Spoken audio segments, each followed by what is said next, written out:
In Nigeria, Ngozi Okonjo-Iweala takes on the challenge as the new finance minister. That will be as of next week, and is quoted as saying that Nigeria needs to make some fundamental changes to diversify that economy. For a look at what lies ahead for the new minister, we're joined by Yvonne Mhango, who's Sub-Saharan African Economist at Renaissance Capital. Yvonne, great to have you.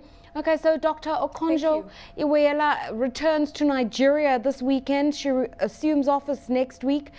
She says her biggest challenge is to diversify the economy. Now, I'm wondering here, how many politicians have said that? You know, to what extent is she paying lip service to a problem we know of? What can she really do to start the process of transformation?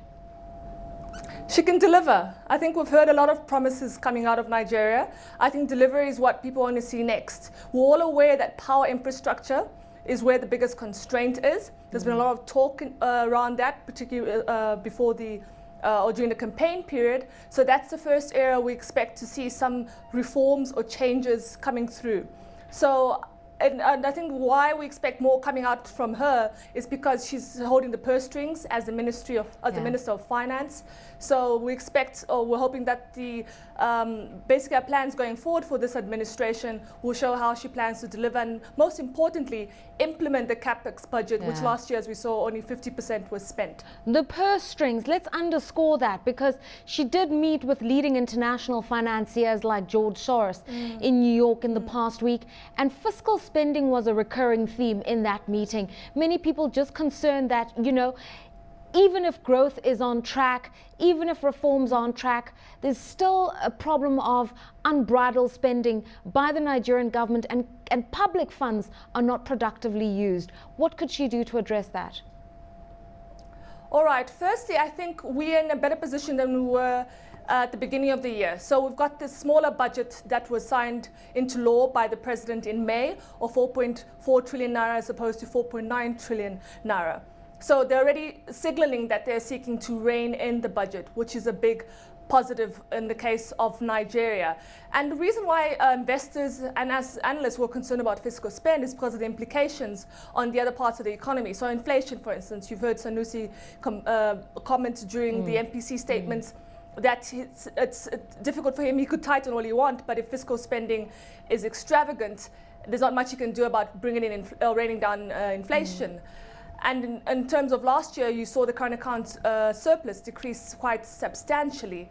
And part of the reason for that was the significant overruns on the current spending budget, which of course had implications on the imports and as well as on the external sector. So if they can rein in spending, we should be able to see a structural drop in the inflation number as well as a recovery in the current account balance and reserves position. You mentioned Sanusi, and many have started to wonder what kind of a relationship the new finance minister is going to have with the governor of the central bank, largely because the central bank in Nigeria has taken on a tacit growth mandate. Not only do they, handle inflation through interest rates, but you've seen the CBN dabble with funds to support manufacturing, agriculture, entrepreneurs, and there's just a sense that the Treasury's role's been usurped in many ways by the CBN. Are we going to see her try to undo that and try to channel the CBN to just an inflation management type institution?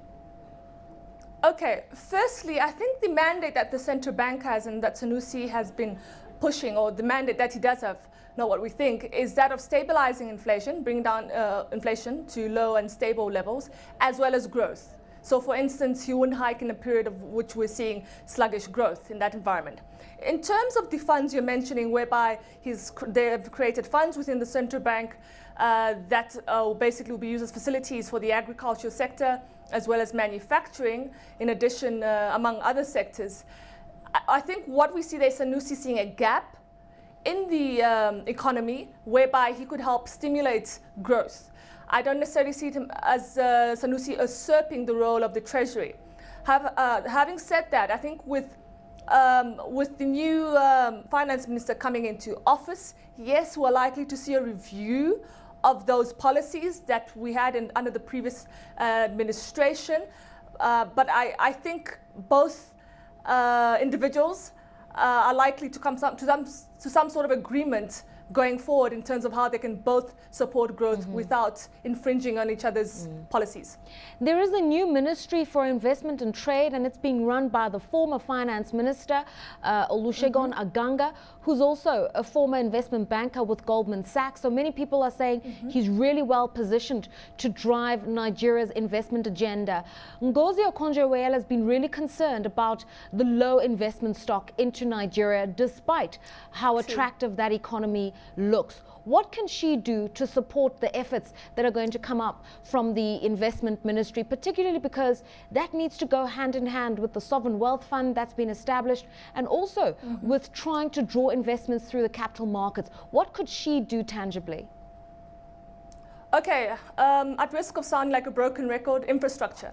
I think investors find that the biggest constraint, not just in Nigeria, but in the broader Sub-Saharan African region, is a lack of infrastructure.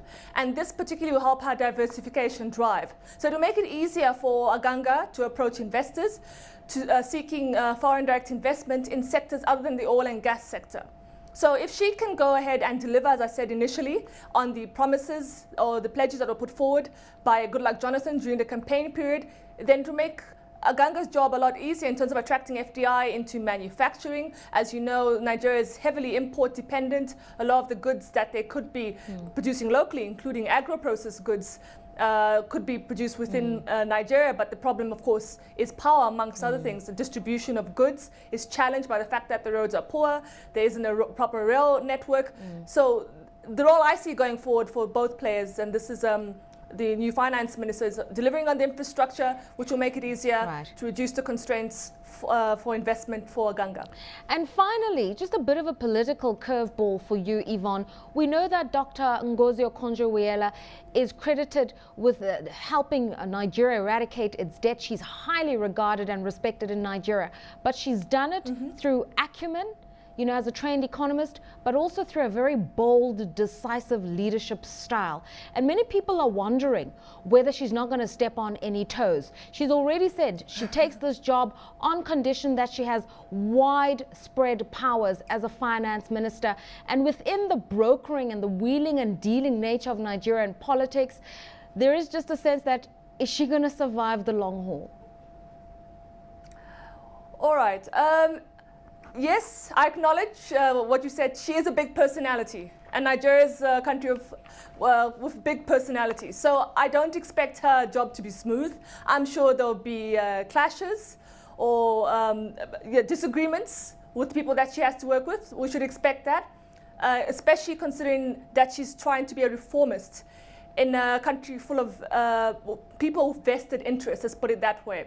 So yes, it will be a challenging process for her, and I'm sure over the next 4 years we'll hear a lot of interesting dynamics in terms of the politicians or technocrats that she's not necessarily upset, but disturbed along the way as she tries to put forward her reformist agenda.